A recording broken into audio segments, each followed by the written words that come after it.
BNP স্থায়ী কমিটির সদস্য গয়েশ্বর চন্দ্র রায় বলেছেন, নির্বাচন নিয়ে ষড়যন্ত্রকারীরা আগামীতে পালানোর পথ পাবেন না। তিনি অন্তর্বর্তীকালীন সরকারের প্রস্তাবের উদ্দেশ্য নিয়েও প্রশ্ন তোলেন। বিস্তারিত দেখুন কাজী ইমরুল কায়েসের তথ্যচিত্রে।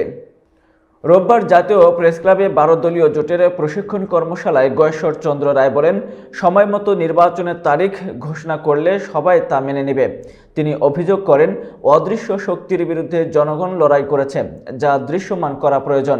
ষড়যন্ত্রকারীরা কাপড় পরেও পালাতে পারবেন না বলেও হুঁশিয়ারি দেন। ১২ দলীয় জোটের এই কর্মশালায় বিএনপির ভারপ্রাপ্ত চেয়ারম্যানের উপদেষ্টা ডক্টর মাহাদি আমিন ৩১ দফা প্রস্তাব নিয়ে আলোচনা করেন। গয়েশ্বর আরও বলেন, রাষ্ট্র পরিচালনায় সরকারের মধ্যে সমন্বয় নেই।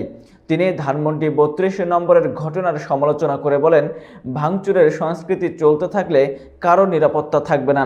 ১২ দলীয় জোটের প্রধান মোস্তফা কামাল হায়দার বলেন, ৩১ দফা দেশের মানুষের আকাঙ্ক্ষার প্রতিফলন।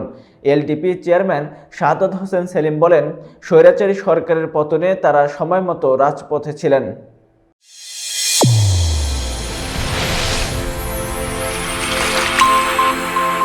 চ্যানেল A1 হৃদয়ের স্পন্দন।